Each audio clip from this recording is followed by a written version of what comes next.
Okay, so good morning everyone. तो last class में we have completed chapter number 2. ठीक है, आज हम लोग स्टार्ट करें चैप्टर नंबर 3 से. ठीक है, तो चैप्टर नंबर 2 में बेसिकली हम लोगों ने पढ़ा provisions related to promoters, pre incorporation contracts, as well as incorporation of company. ठीक है, इनकॉर्पोरेशन ऑफ कंपनी से रिलेटेड डिफरेंट एस्पेक्ट्स हम लोगों ने चेक किए थे.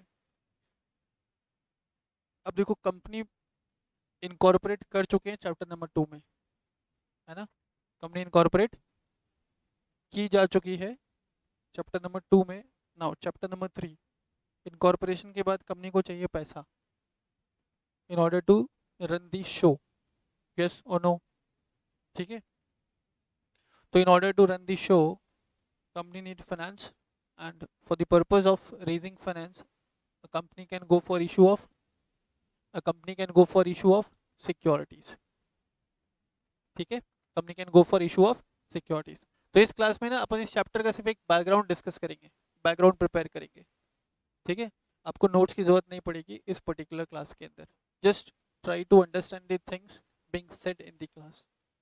क्लियर है. इस क्लास में बिल्कुल बेस, सारा कॉन्सेप्ट का बेस बता दूंगा, फिर नेक्स्ट जो क्लास रहेगा उसके अंदर अपन लोग नोट से पढ़ना स्टार्ट करेंगे. क्लियर है सबको. चलो ध्यान दीजिएगा. तो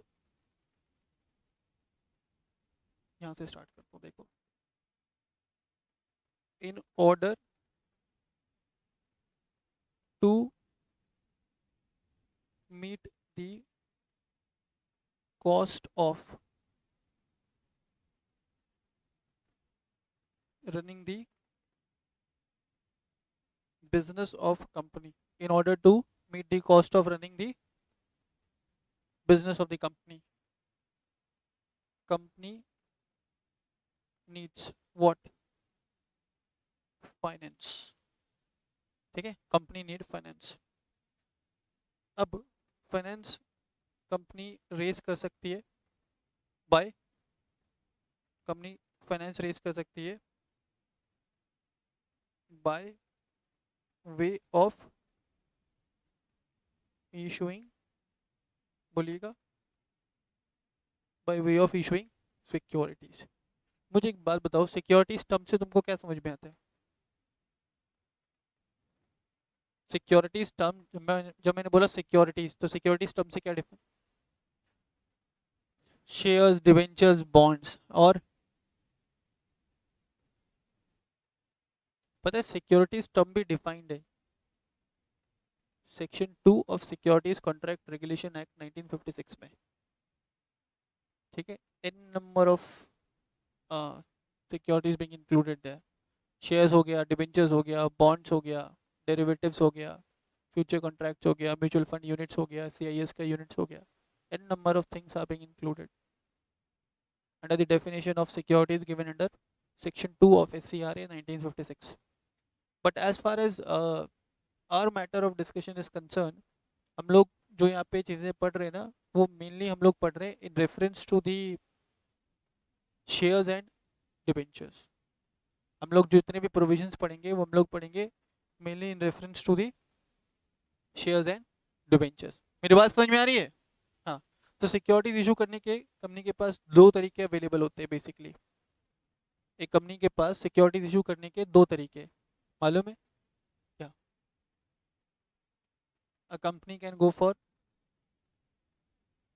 प्राइवेट प्लेसमेंट, बताया था मैंने इंट्रोडक्टरी क्लास में. Oh very good. A company can either go for private placement और they can go for public issue या पब्लिक ऑफर, है ना. प्राइवेट प्लेसमेंट में क्या होता है? As the name suggest,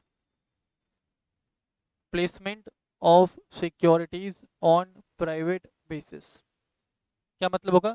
placement of securities on private basis को अपन ने क्या नाम दिया? Private placement. ठीक है, तो कंपनी प्राइवेट प्लेसमेंट के थ्रू शेयर्स इशू कर सकती है टू अ पर्सन और अ सेलेक्टेड ग्रुप ऑफ पर्सन जिनका नंबर एक बार में 50 से ज़्यादा नहीं होगा। कंपनी एक बार में प्राइवेट प्लेसमेंट के थ्रू मैक्सिमम 50 अलॉटीज को शेयर्स या सिक्योरिटीज इशू कर सकती है।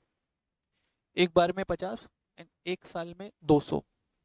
बोलो तो ऐसा, एक बार में 50 और एक साल में 200 अलॉटीज तक को कंपनी सिक्योरिटीज इशू कर सकती है by way of private placement. Is it clear सबको?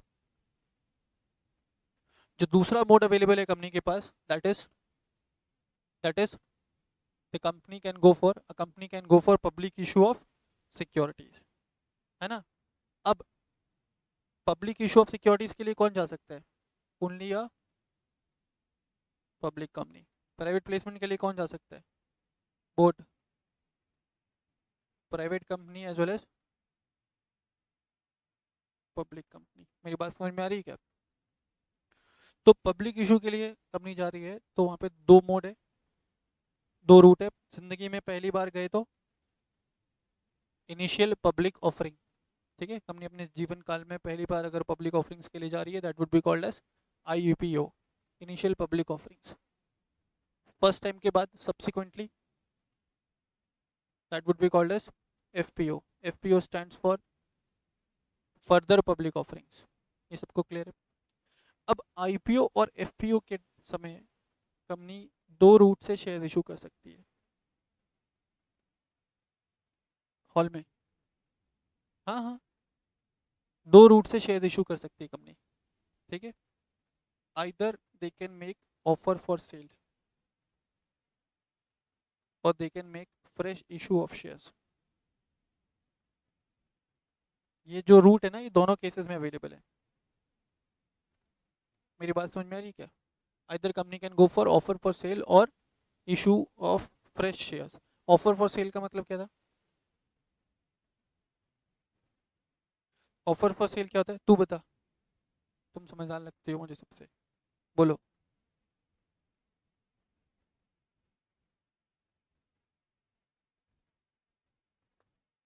ऑफर फॉर सेल का मतलब क्या था?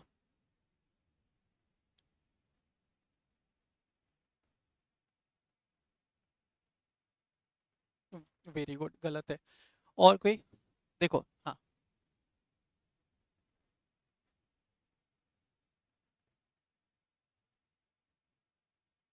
गलत।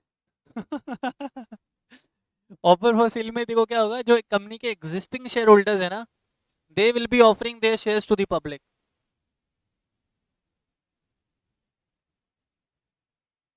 नहीं मैडम, आईपीओ लेकर के आ रही है ना कंपनी, तो आईपीओ लेकर के आएगी तो शेयर्स इशू करेगी। तो या तो शेयर्स नए हो सकते हैं या एग्जिस्टिंग हो सकते हैं। अगर existing shares will be held by the existing share holders of the company, and that will be more और लेस आईपीओ के टाइम पे कौन होंगे? प्रमोटर्स ऑफ द कंपनी, आए ना। तो जो existing share holders of the company, if they have been given with an opportunity to offer their shares to the public, to offer their shares to the public for subscription, तो उसको अपन क्या बोलते हैं? Offer for cell. Fresh issue में क्या हो रहा है? अपनी नए शेयर्स इशू कर रही है, किसको? जनरल पब्लिक को। एक सेकेंड।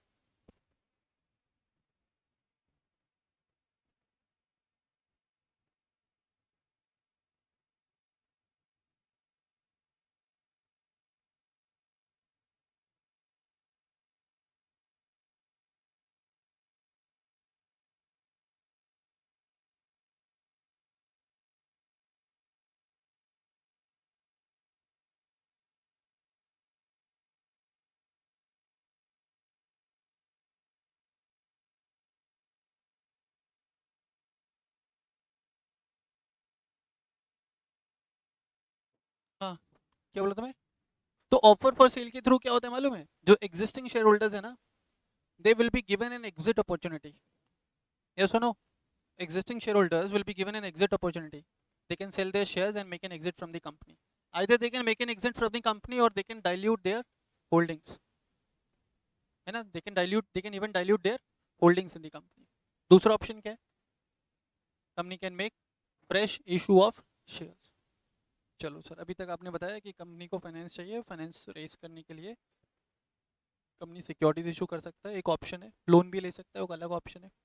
फिर फाइनेंस रेस कर सकता है इंडियन मार्केट से और फॉरेन मार्केट से भी, वो भी एक ऑप्शन है। फॉरेन मार्केट से किया तो जीडीआर एडीआर तुम लोगों ने सुना है।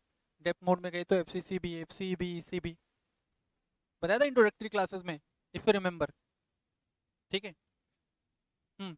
पब्लिक इशू के लिए जा रहे हैं, आईपीओ एफपीओ, आईपीओ एफपीओ लाया जा सकता है, एफपीओ भी लाया जा सकता है थ्रू ऑफर फॉर सेल और through fresh issue of shares. तो पहले ना ये ड्रॉ कर लो, और ऑफर फॉर सेल जहाँ पे है ना वहाँ पे लिख लेना है। ऑफर फॉर सेल में क्या होगा, existing shareholders offer their shares to the general public. Please do it.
लिखा। हम्म, चलो आगे, ध्यान देना आप।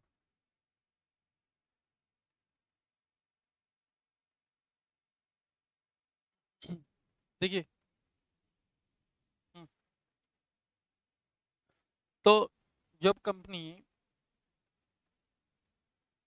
पब्लिक इशू लेकर के आ रही है, तो पब्लिक इशू लेकर के आ रही है, उस समय कंपनी को एक डॉक्यूमेंट इशू करना पड़ता है अमंग्स द जनरल पब्लिक। और उस डॉक्यूमेंट को अपन टेक्निकली नाम देते हैं प्रोस्पेक्टस का। ठीक है, तो प्रोस्पेक्टस इशू करता है कंपनी कब, प्रोस्पेक्टस इशू करता है कब, at the time of making public issue of securities. तो अगर मैं यहाँ पे बोल रहा हूँ public issue of securities, it means both at the time of IPO FPO तो है, at the time of issue of shares also, at the time of issue of debentures also. मेरी बात समझ में आ रही है? At the time of issue of shares also, at the time of issue of debentures also, company issue a document called prospectus. Prospectus होता क्या है? Prospectus is basically, चलो प्रोस्पेक्टस को साइड में रखते हैं, एक कंसेप्ट बताता हूँ। शादी का कार्ड देखा है तुमने? शादी का कार्ड क्या होता है? शादी का कार्ड होता है, it is a sort of invitation. ठीक है, तो उसमें चीज़ें गिवन है, किसकी शादी है, किसके साथ, कब, कहाँ। ठीक है, ये सब चीज़ें हमारे लिए इररिलेवेंट है। हमारे लिए रिलेवेंट क्या है? डिनर कब है ना, और कहाँ है। अगर जहाँ पे डिनर है वो जगह अगर अप्रोचेबल है, वेल एंड गुड। अप्रोचेबल नहीं है, very sad. Is it clear? तो वो जो शादी का कार्ड है, जो भी दे रहा है तुमको, actually that person is inviting you to attend the wedding.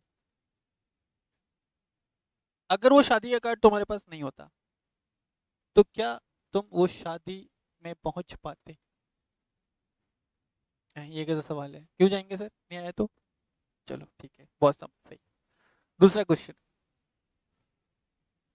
शादी का कार्ड तुम्हारे पास आया, क्या जाना मैंडेटरी है?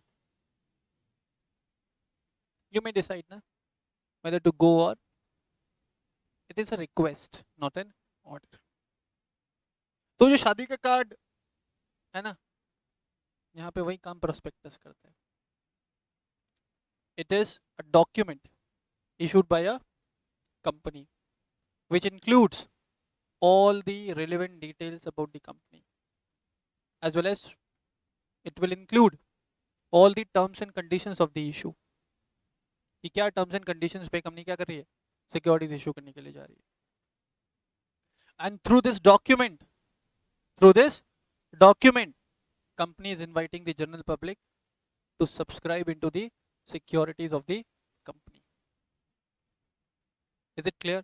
तो prospectus को in general मैं कैसे define कर सकता हूँ? Any document which contains the important information about the company, about the issue, and through which a company is inviting the general public to subscribe into the securities of the company. Is it clear? इस line में एक जबरदस्त तरीके का interpretation छुपा हुआ है. क्या छुपा मालूम है?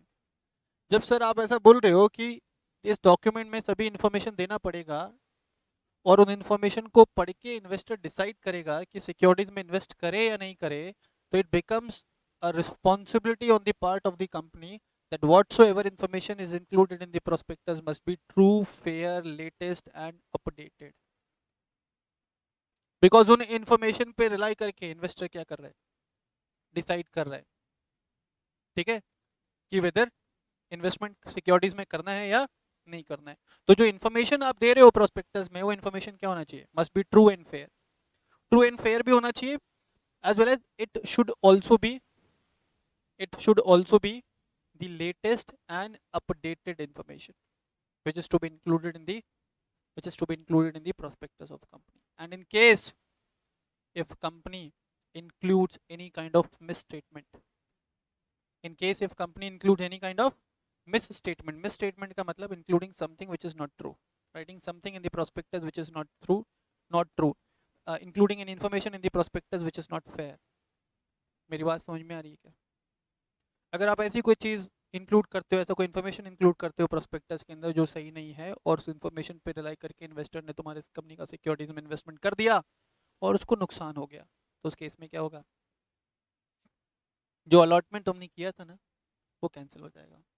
जो पैसा तुमने लिया था ना, वो वापस रिटर्न देना पड़ेगा. बस इतने से काम नहीं चलता. जो कंपनी के प्रमोटर्स हैं, डायरेक्टर्स हैं, उनके ऊपर civil as well as criminal दोनों लाइबिलिटीज चलते हैं. मालूम है क्यों? क्योंकि इन्वेस्टर्स को आप चीट कर रहे हो ना, बाय इंक्लूडिंग मिस स्टेटमेंट या false information. You are trying to cheat किसको? इन्वेस्टर्स को. इन्वेस्टर को चीट करना जितना ये आसान स्टेटमेंट है ना, उतना ही खतरनाक इसका इम्प्लीकेशन है. समझ में आ रहा है क्या? इन्वेस्टर्स को चीट करना जितना आसान ये स्टेटमेंट लग रहा है तुमको सुनने के लिए, उतना ही खतरनाक इसका इम्प्लीकेशन है. In order to protect the interest of the investors into the securities market, a regulatory body has been constituted by the central government in the name of SEBI. SEBI का फर्स्ट एंड फॉरमोस्ट ऑब्जेक्टिव ही क्या था constitute करने का? To protect the interest of investors. Now the question arises, why the protection of interest of investors is required?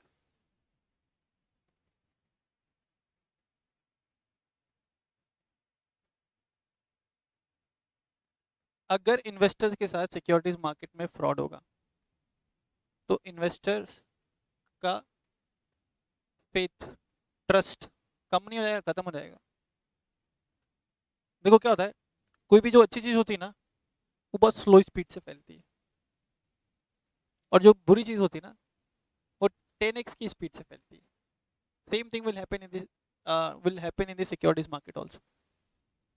मान लो कि एक कंपनी ने फ्रॉड किया इन्वेस्टर्स के साथ, तो 10x की स्पीड से वो फैलेगा अमंग्स द इन्वेस्टर्स ग्रुप, है ना.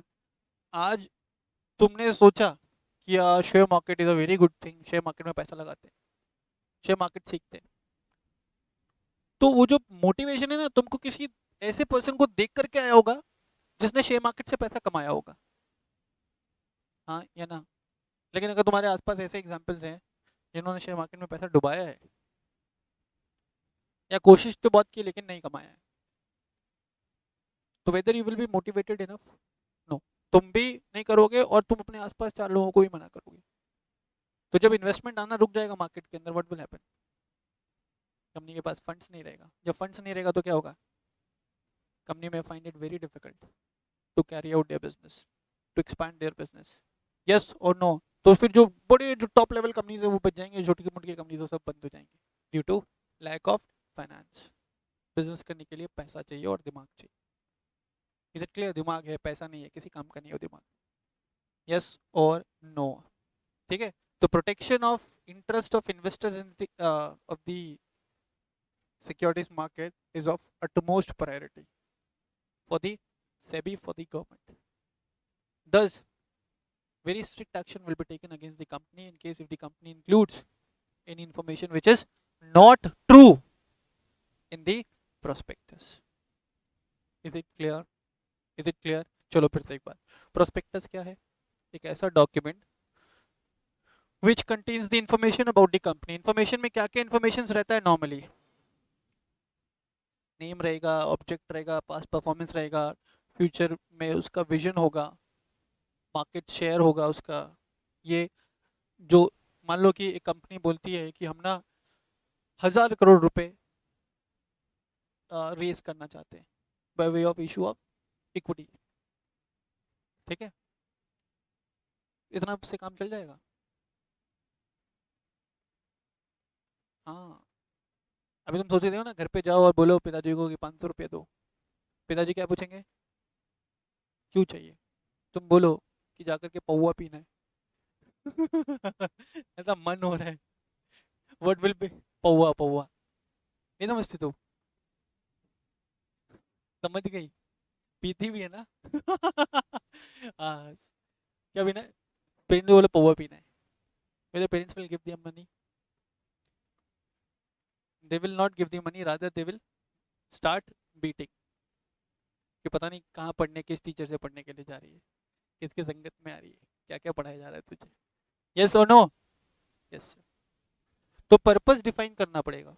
अब बोलो कि किताब खरीदनी, एक बार में पैसा निकलेगा, ठीक है।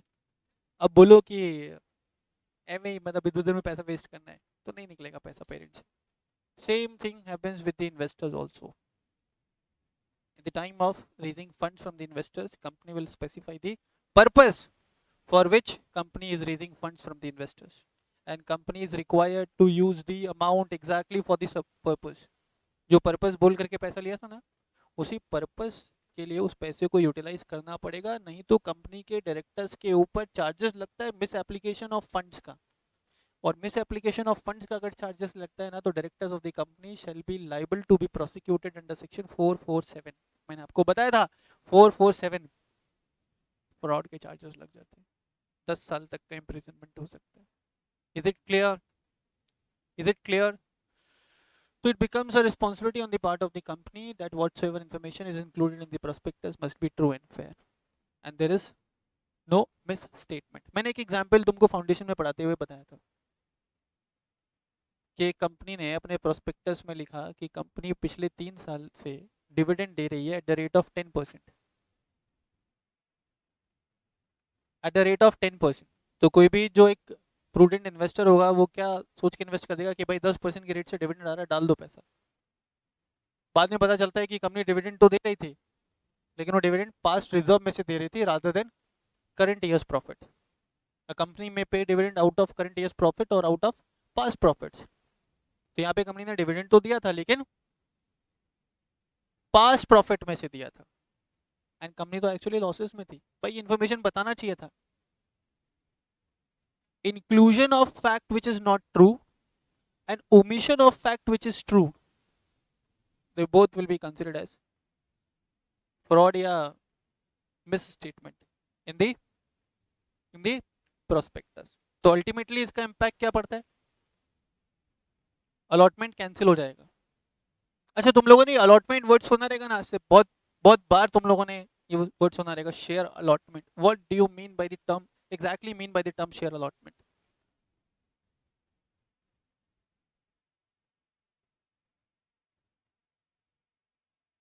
Share allotment is the event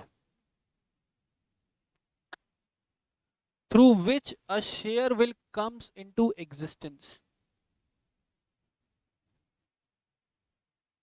A share will come into existence only upon its allotment। हाँ या ना? Yes sir. तो देखो, पब्लिक इशू लेकर के आ रही है तो कंपनी क्या इशू कर रहा है? प्रोस्पेक्टस। लेकिन प्राइवेट प्लेसमेंट अगर कर रही है कंपनी, तो वहां पे प्रोस्पेक्टस इशू नहीं करता, वहां पे प्रोस्पेक्टस के जैसा ही डॉक्यूमेंट इशू करता है कंपनी, जिसको अपन बोलते हैं लेटर ऑफ ऑफर। क्या बोलते हैं बेटा? भाई जो काम पब्लिक इशू में प्रोस्पेक्टस कर रहा था ना, एग्जैक्टली सेम काम प्राइवेट प्लेसमेंट में क्या करेगा? तो लेटर ऑफ ऑफर में भी क्या दिया रहेगा? कंपनी के बारे में डिटेल्स एंड इश्यूज से related terms and conditions. I hope यहां तक सभी बातें सबको क्लियर, ठीक है। और मिसस्टेटमेंट हुआ प्रोस्पेक्टस के अंदर तो सिविल और क्रिमिनल दोनों लाइबिलिटीज इंपोज की जा सकती है कंपनी के डायरेक्टर्स के ऊपर, प्रमोटर्स के ऊपर। और प्रोस्पेक्टस इशू करते समय ना एक्सपर्ट का ओपिनियन भी लिया जाता है, एक एक्सपर्ट भी अंडरटेकिंग देता है कि जो भी इंफॉर्मेशन इसके अंदर दिया हुआ है ना वो सब बिल्कुल सही है। बाद में गलत निकला तो उस एक्सपर्ट का भी गला पकड़ा जा सकता है। Is it clear? Okay, now moving on to the next part. तो इस क्लास के अंदर ना अपन बेसिकली देखो क्या पढ़ने वाले हैं। अपन पढ़ने वाले हैं प्रोस्पेक्टस क्या होता है, अपन को थोड़ा बहुत पता चल गया। प्रोस्पेक्टस कितने प्रकार का होता है, ठीक है। फिर अपन पढ़ेंगे legal rules relating to the issue of prospectus, ठीक है। आपने प्रोस्पेक्टस इशू कर दिया, फिर प्रोस्पेक्टस इशू किया तो क्या होगा? शेयर सब्सक्राइब होंगे। शेयर सब्सक्राइब होगा तो क्या करोगे? अलॉटमेंट। तो यहाँ पे अपन पढ़ेंगे legal rules relating to issue of prospectus as well as legal rules relating to the allotment of shares. Do you know the difference between shares and stock? चलो अच्छी बात है, पहले से पता है। तो देखिए अब अपन जो नेक्स्ट चीज पढ़ने वाले हैं वो है टाइप्स ऑफ प्रोस्पेक्टस। मैंने कुछ लिखवाया था क्या अभी? मैंने लिखवाया नहीं, लेकिन मैंने बहुत सारी चीजें बोल दी और तुमने सिर्फ, तो जो तुमने सुना और जो तुमने समझा वो तुम एक बार खुद से लिख लो अपनी नोटबुक में। It will help you to retain the concept.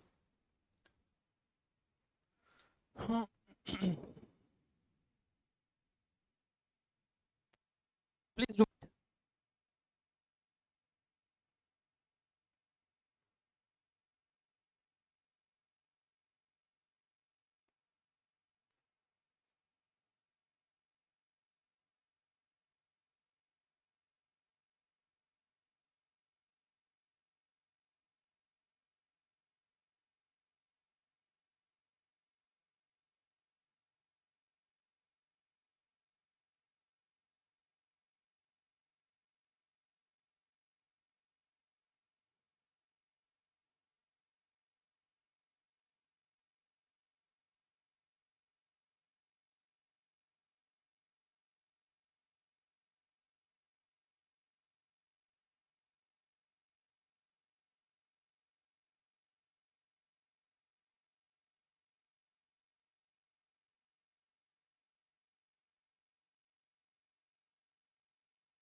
Done.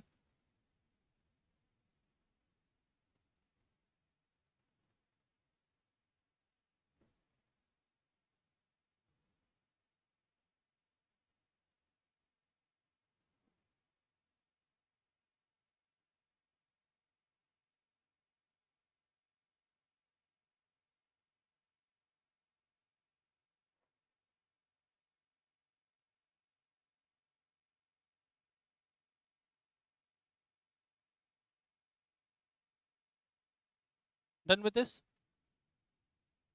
देखिए आगे अब अपन बढ़ेंगे types of prospectus.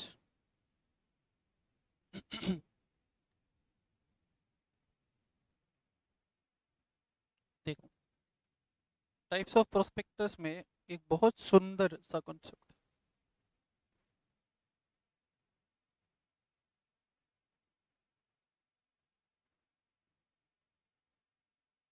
Red herring prospectus.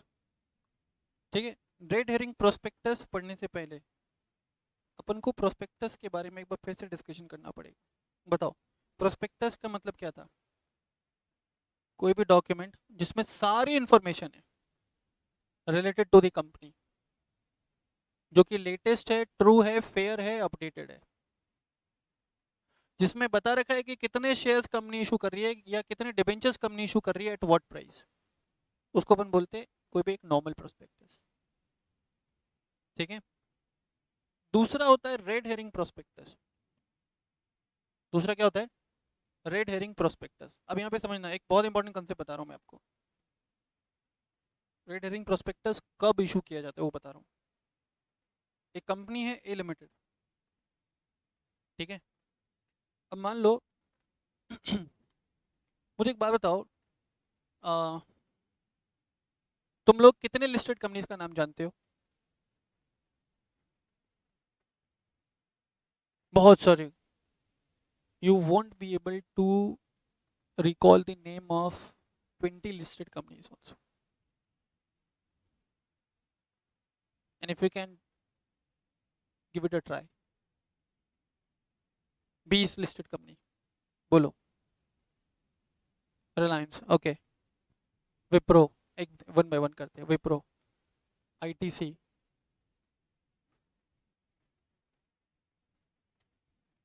LNT, Tata, MNM, ONGC, Indian Oil, Axis, ICICI, Paytm, Zomato, HDFC, Bharat Petroleum, NTPC. 15 हो गया। पावर, पावर ग्रिड, ओके हाँ। अच्छा, बीसीके में पड़ी थी, अरे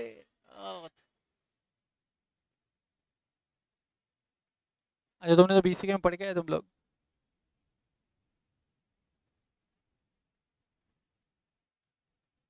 but on an average 15,000 companies are listed. आप समझो कि मैं क्यों बता रहा हूँ आपको। 15,000 कंपनीज के आसपास लिस्टेड है। अपन पूरा ऐसा जोड़ भी लगा लें तो भी 50 कंपनी से ज़्यादा नहीं। तो ऐसा कोई कंपनी पब्लिक इशू लेकर के आ रही है जिसके बारे में हमने कभी सुना ही नहीं। ऐसा कोई कंपनी है जो पब्लिक इशू लेकर के आ रही है जिसके बारे में हमने कभी सुना ही नहीं, क्या हम उसके शेयर्स सब्सक्राइब करेंगे?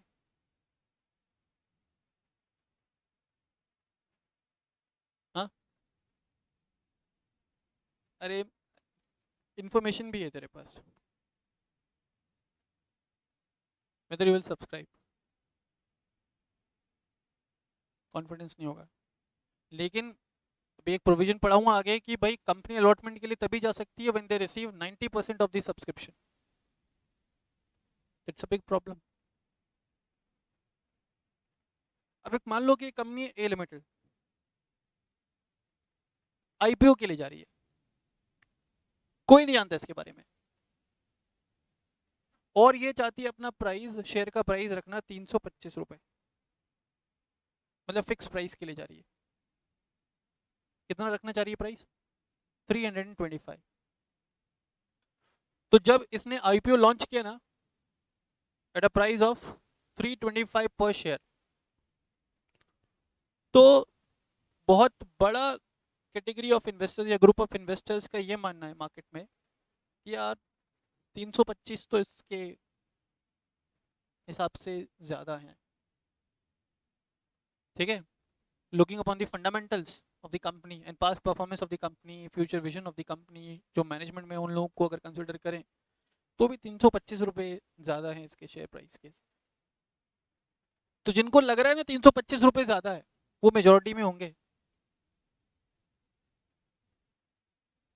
And they won't subscribe.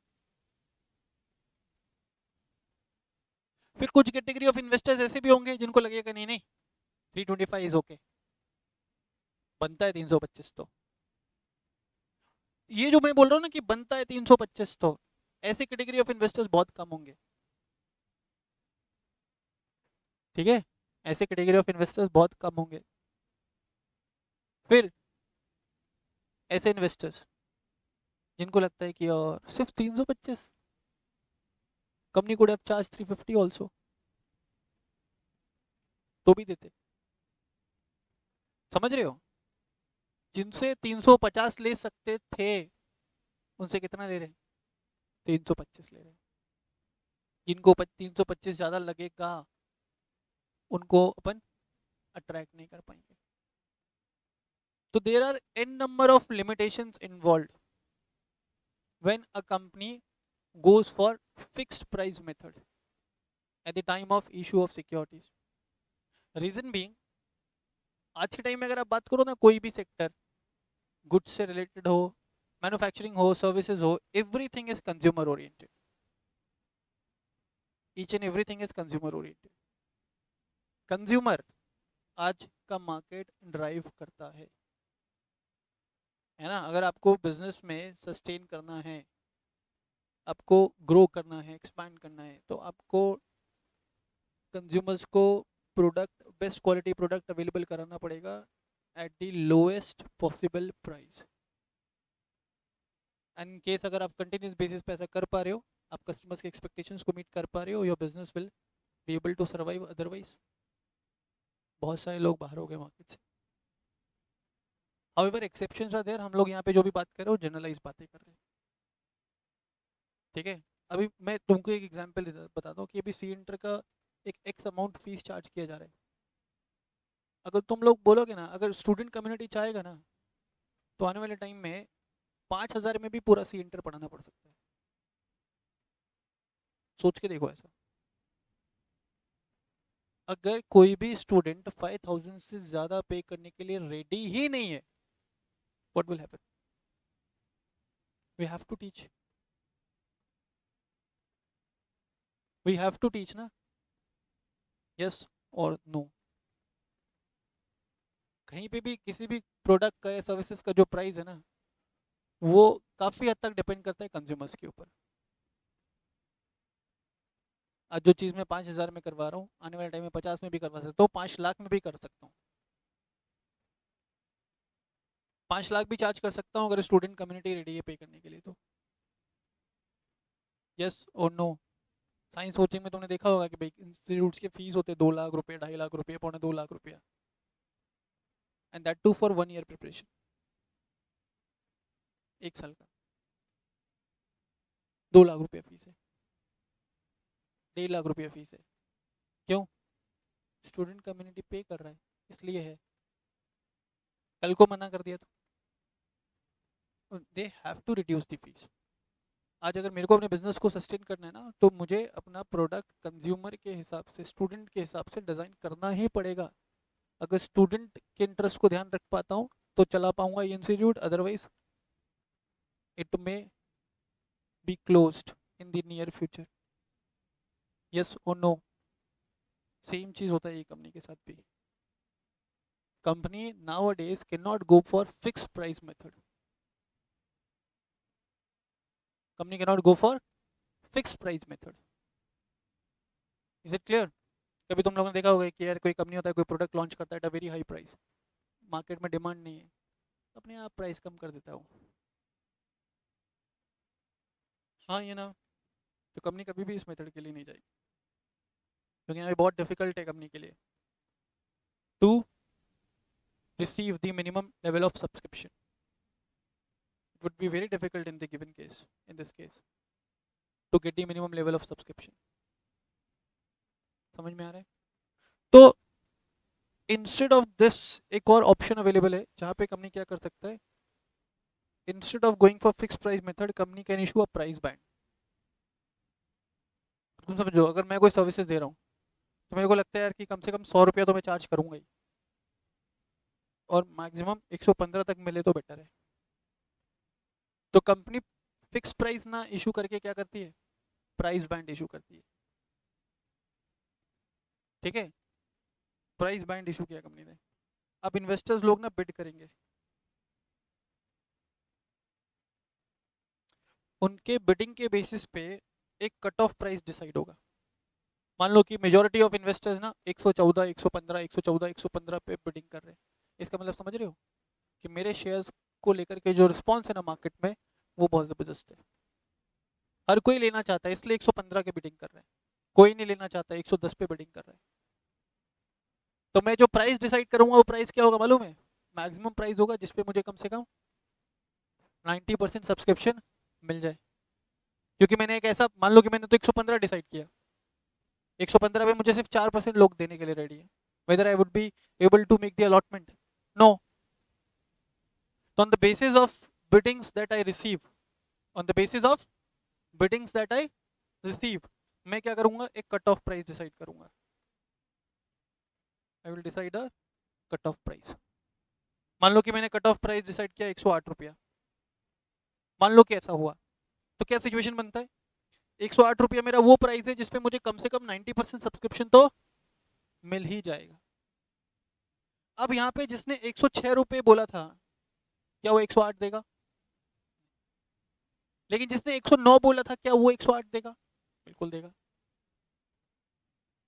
इसके ये या इसके ऊपर वाले सारे बिट्स एक्सेप्ट हो जाएंगे, सारे एप्लीकेशंस एक्सेप्ट हो जाएंगे। 108 से नीचे वाले जितने भी बिट्स थे ना, उनके एप्लीकेशन कैंसिल हो जाएगा। यस और नो, यस और नो, यस सर। तो यहाँ पे कंपनी ने क्या किया, instead of fixing the price of securities at the first place, company has issued a price band, है ना? And investors community have to bid, and on the basis of biddings received by a company, company will decide a cut off price। वो जो cut off price होता है ना, वो issue price होता है। मेरी बात समझ में आ रही है क्या? इस मेथड को अपन बोलते हैं बुक बिल्डिंग मेथड। क्या बोलते हैं बेटा? Book building method. Book building method, और in other words price building method भी बोल सकते हैं इसको। यहाँ पे प्राइस कौन बना रहा है? इन्वेस्टर्स लोग। जो फर्स्ट मेथड था ना, वो फिक्स प्राइस मेथड था। तो क्या बोलना चाह रहा हूं मैं बोलना चाह रहा हूं कि जब भी कंपनी इशू ऑफ सिक्योरिटीज के लिए जाएगा, तो in order to fix the price of the securities, company will have two options available.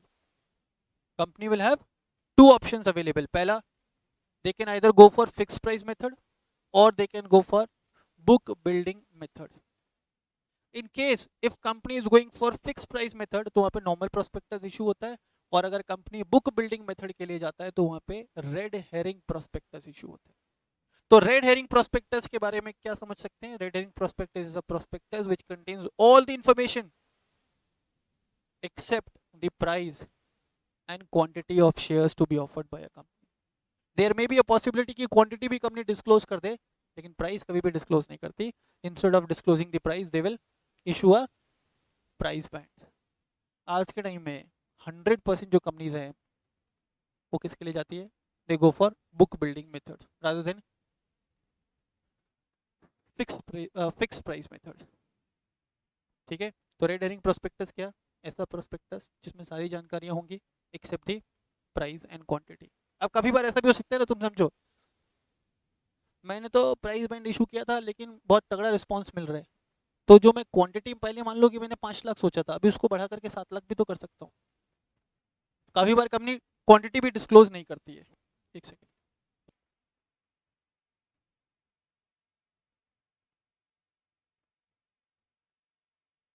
Is it clear?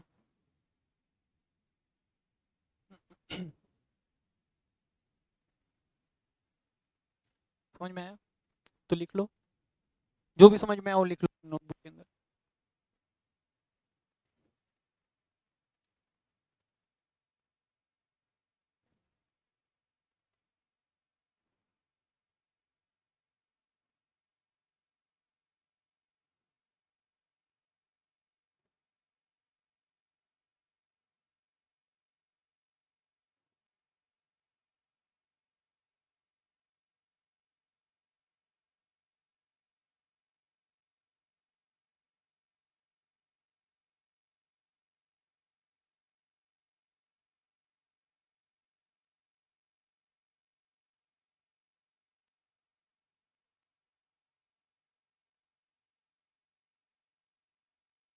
जो भी चीज़ें आपको समझ में आई ना, सारी चीज़ें नोट डाउन करिए अपने लैंग्वेज में।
यस, हो गया लिख करके?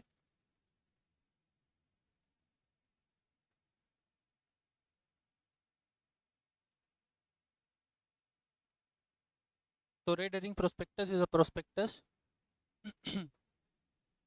which includes all the information about the company, about the issue, except the price.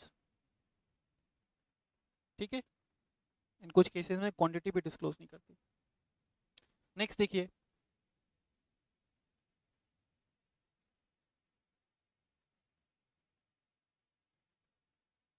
इससे पहले चलो एक चीज तुमको पहले समझाता हूँ, देखो।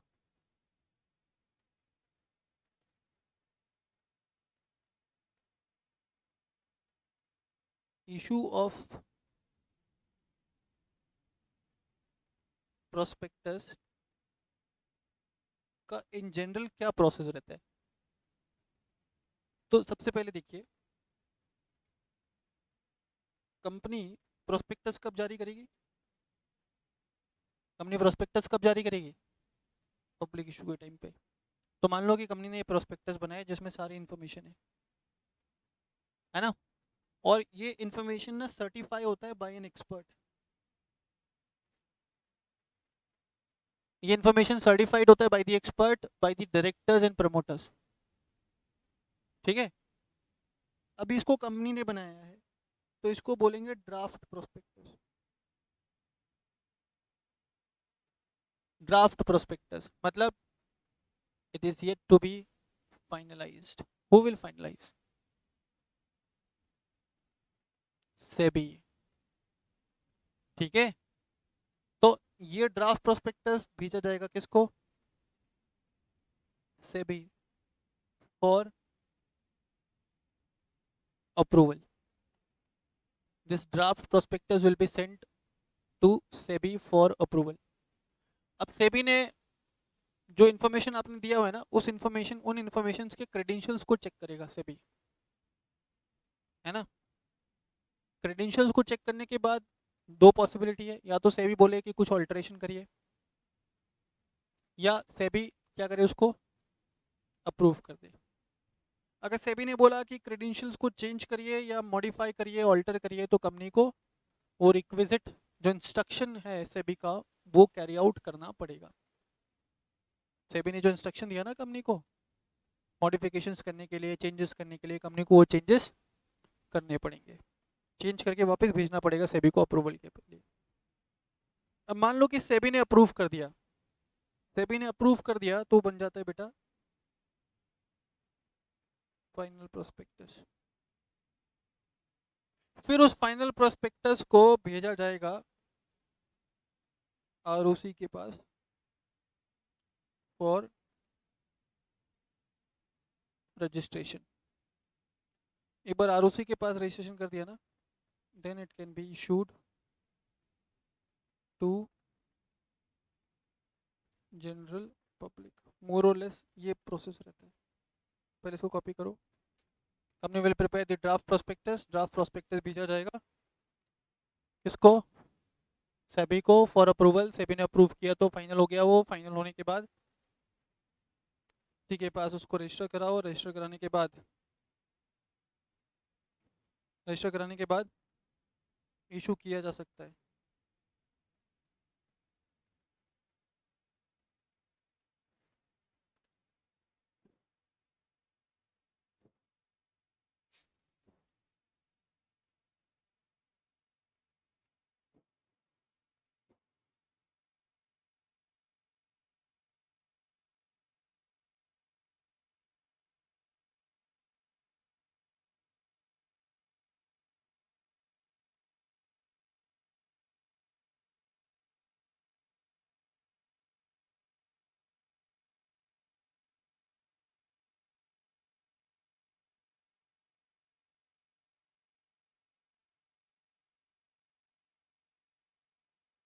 डन।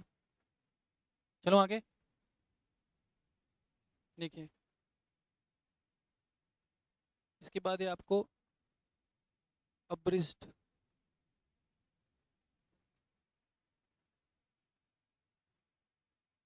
क्या? तो सेबी अप्रूव कर रही है तो सेबी सिर्फ ओपिनियन दे रही है ना,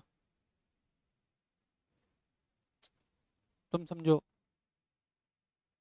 सेबी का काम है अप्रूवल देना। अप्रूवल सेबी किस बेसिस पे देती है? On the basis of information provided by the company. ठीक है, आप पढ़ोगे ऑडिट में कि फ्रॉड को डिटेक्ट करना इतना आसान नहीं है, क्योंकि जो फ्रॉड कर रहा है ना वो भी तो चालाक आदमी है। फ्रॉड इज डन इंटेंशनली, तो there is a possibility that fraud may not be identified in the first instance. अगर ऐसा हो ही जाता तो तुम समझो ना, जो ऐसे कंपनीज जिनके दोनों साल 10-10 साल 15-15 साल के बाद फ्रॉड पब्लिक में आए, पहले साल ही आ जाते ना। सेबी जो यहाँ पे अप्रूवल दे रहा है ना, तो सेबी कोई गारंटी नहीं दे रहा है। एक्सपर्ट ने जो ओपिनियन दिया, एक्सपर्ट ने कोई गारंटी नहीं दिया कि जो प्रपोज प्रोस्पेक्टस है it will not contain any fraud, या इसमें कुछ भी मैनिपुलेशन नहीं होगा या मिसस्टेटमेंट नहीं होगा। इसकी कोई गारंटी नहीं है। They are just expressing their opinion, and one can express their opinion merely on the basis of information provided to them. आज आकर के कोई बच्चा मुझे बोलता है कि सर मेरा ना 10th में 95% था, 12th में 95% था, सीए फाउंडेशन में मेरा 350 नंबर था, तो बताओ मैं सीए के फर्स्ट अटेम्प्ट में बन जाऊंगा? मैं बोलूँगा बिल्कुल यार, तेरा पास्ट परफॉर्मेंस देख करके लग रहा है तो वो डेफिनेटली फर्स्ट अटेम्प्ट में बन जाएगा। पर वो बच्चे ने मेरे से झूठ बोला था। 10th में भी सप्ली थी, 12th में भी सप्ली थी, और सीए फाउंडेशन में 200 नंबर थे उसके। मैंने जो ओपिनियन दिया वो किसके बेसिस पे था? अब वो जाकर के सबके अंदर गा देता है कि अविनाश सर ने बोला I will be a CA in the first attempt. Avinash sir का opinion will go wrong when we get fail. Avinash sir ने जो ओपिनियन दिया था किसके बेसिस पे दिया था? On the basis of information. हम लोग कोई भी ओपिनियन फॉर्म करते हैं किसके बेसिस पे होता है? On the basis of opinion, on the basis of information. But in case if the information supplied is manipulated, तो opinion will also go wrong. ठीक है। नेक्स्ट है अब्रिज्ड प्रोस्पेक्टस। अब्रिज्ड प्रोस्पेक्टस तो देखो, अभी तक जितना भी डिस्कशन तुमने किया, प्रोस्पेक्टस का मतलब क्या समझे? कोई भी ऐसा डॉक्यूमेंट जो कंपनी के बारे में इंफॉर्मेशन इंक्लूड कर रहा है, हाँ या ना? तो देखो अब्रिज्ड प्रोस्पेक्टस कैसा होता है, सुनना। मान लो कि ये एक पेपर है, इस पेपर को मैं बोल दूंगा शेयर एप्लीकेशन फॉर्म। ये एक पेपर है जिसको मैंने क्या नाम दिया? Share application form. बीच में इस zigzag लाइन।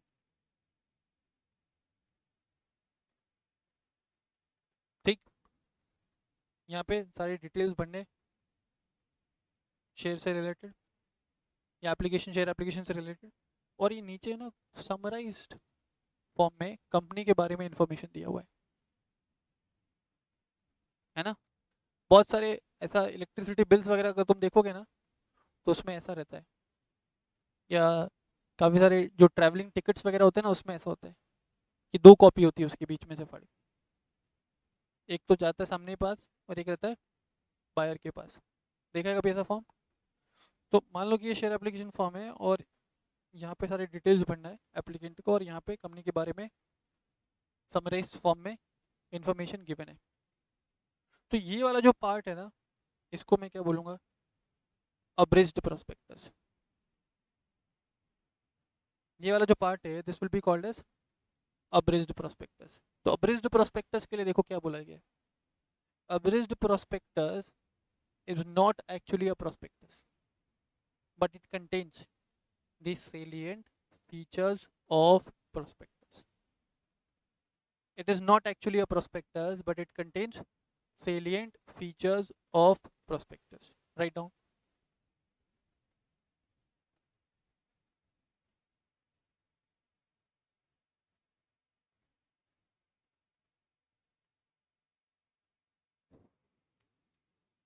और ये डायग्राम भी ड्रॉ कर लेना और ये लिख लेना कि भाई ये वाला जो पार्ट है ना, जहाँ पे समराइज तरीके से दिया हुआ है कंपनी के बारे में इंफॉर्मेशन, ये कहलाएगा अब्रिज्ड प्रोस्पेक्टस।